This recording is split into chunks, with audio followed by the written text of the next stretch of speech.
So tonight we are going to be talking about this very common scenario, right? When your young adult child has experienced a failure. I'm talking about maybe they've been fired from a job they love. Maybe they didn't make it through college. Maybe a relationship fell apart. Maybe their whole social structure has fallen apart. They are losing friends. They've made mistakes. Maybe they got in trouble with the law, got arrested, got some bad habits that caught up with them, and they're not doing well. They're devastated. They're stuck. They're in such a bad place. And you're trying to help them. You're trying to encourage them. And maybe you're having a hard time getting through. Maybe you're having a hard time connecting with them.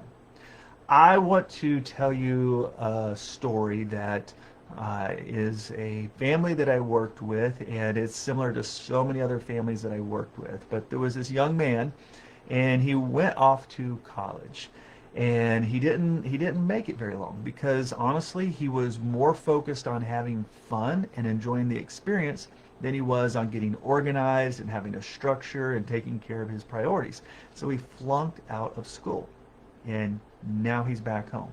He's depressed. He's upset at himself. He feels like he's a disappointment, and he's in a bad place. So he has to get a job. He's not in school. He has to get a job. He agrees to get a job. But every time he's at this job, he is just in shame, thinking about, I shouldn't be here. I shouldn't be working this crappy job. I should be at college. And it got so overwhelming for him, he started doing a bad job at work. And the jury's out. Did he quit? Did he get fired? We didn't know the whole story, but he wasn't working anymore. That fell apart. So he failed at school. He failed at work. That's how he was seeing it, and he was feeling like a failure. And the tough thing was the parents were really, really getting concerned because now he wasn't even trying.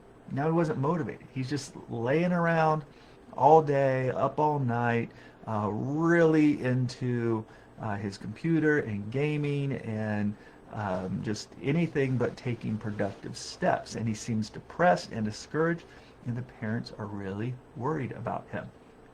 So they try to talk to him. Right? That's where I get involved. They're like, we're trying to talk to him, but every time we try to talk to him, he just says, I'm a failure, I'm worthless, I'm hopeless, you should just give up on me. And then he won't talk. He just shuts the whole conversation down. And no matter how much they try, that's the pattern that was happening. So I want to break that down. I want to tell you a little bit more about what we learned about what was happening, because it is very often what is happening with any young adult in that situation. First of all, I want to focus on the parents a little bit, right? And again, this is not shame, but this is something I notice with the parents, and I see this with a lot of parents. In those situations, what a lot of parents try to do is kind of two things. One, they want to make their child feel better. Makes sense. You don't want to see them depressed. You don't want to see them struggling and hopeless. You want them to feel better. So you try to cheer them up. And these parents would say things like, so many other people have failed. You're going to be fine. Things are going to work out. Let's go do something fun. Let's relax. They try to tell a story, the funny story or something, anything to help him feel better. And it's a good idea, but it was missing the mark. The other thing they would do is then go into problem solving, right? Because if we can solve the problem, then he's going to feel better. Right, so the whole thing was about him feeling better, but it actually turned into a type of avoidance. And I'll explain that. But when I said they go to problem solving, they would say, okay, so let's go get another job. Let's go talk to the advisor about how you can get back into college. Let's take these steps. Let's do this. Let's do that. Let's get moving forward because you're going to feel better. Right? Again, it all makes sense, but it was missing the mark, because what was happening in that young man is he was beyond discouraged. He was beyond despondent, right? He was full of shame, feeling that he was worthless, hopeless, and he could not see past this event. And that emotion needed to be dealt with. He needed to feel what was going on, because when the parents were talking to him, they're trying to get him to feel better and not focusing on what's really going on inside, because they just want to move forward. When he was by himself, he was escaping with the video games and whatever else he was doing on the internet, and we knew there was some substance use, although was running out of money, so maybe not as much with that. But he was escaping. He was not dealing with his feelings. He was not dealing with what happened and why it happened.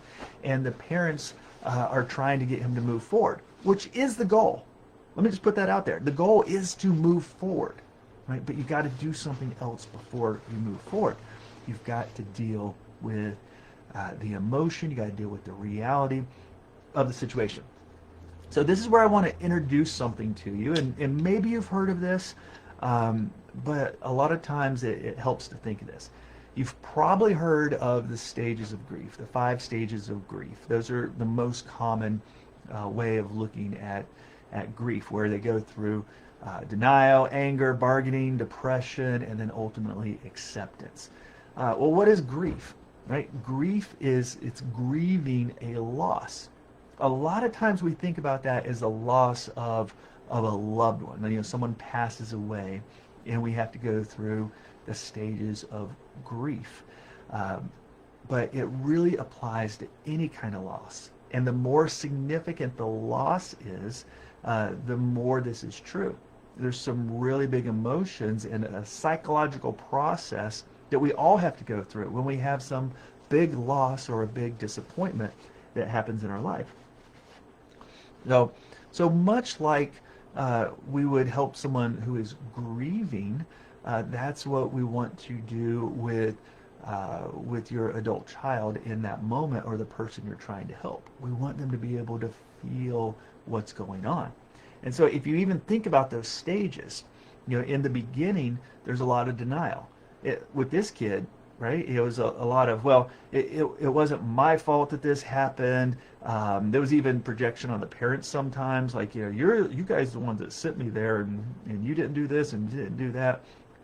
But not wanting to accept it was real, that this really happened, pretending that it wasn't as bad as it was. And then it gets to anger, right? It just becoming really angry at the whole situation, angry at himself, angry at the school, angry at the other people, just anger, and a lot of emotion that comes with that. And then there's the bargaining, right? Well, maybe I can do this, or maybe if you could just help me here, and trying to work out of the situation, not face it. And then ultimately it gets to a place of depressed, like, I can't believe this is happening to me. And from there, then you want to get to acceptance. Those are the stages of grief. But let's look at it in a more practical way, right? When I was talking with this young man, when I finally got a chance to talk with him, he was not very interested in talking about what happened, and he was giving me a lot of the shoulds. Well, I shouldn't be in this situation, and I shouldn't be feeling this way, and this type of thing. And I talked to him. I said, you're discouraged, right? You're disappointed, and you should be. I don't want you to be. I don't want you to be in a situation, but you've had a major setback. You had a goal. You had a plan. You let yourself down. It fell apart. It didn't work. Of course, that's going to be discouraging. And you sitting there pretending that you're not discouraged is not facing the reality of what's going on.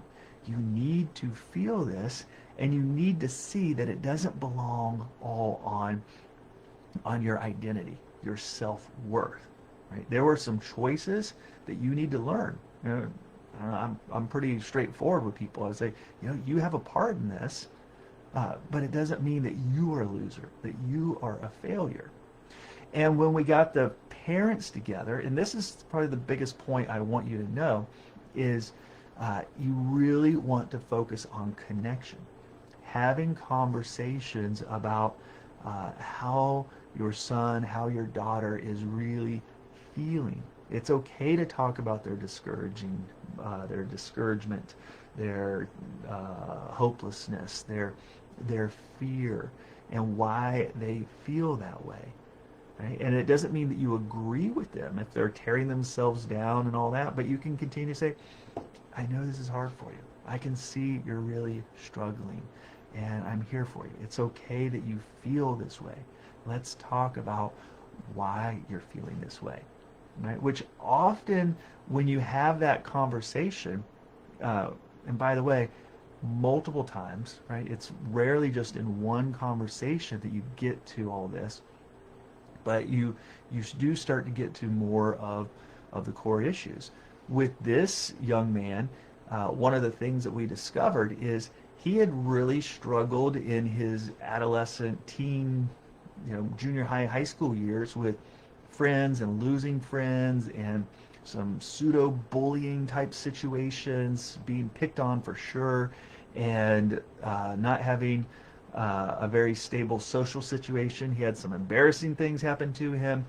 He had some hurtful things happen to him, and he already had this like negative view. There must be something wrong with me that people don't want to be my friend, that I have these problems.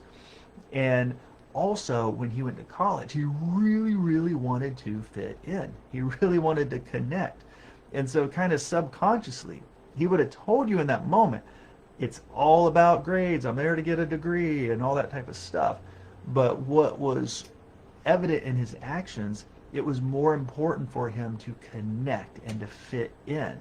And so he learned about compromising a little bit of who he was, making some bad choices, partying a little too hard when that isn't what he really wanted to do, but that's what people were doing. That's what he wanted to do to fit in.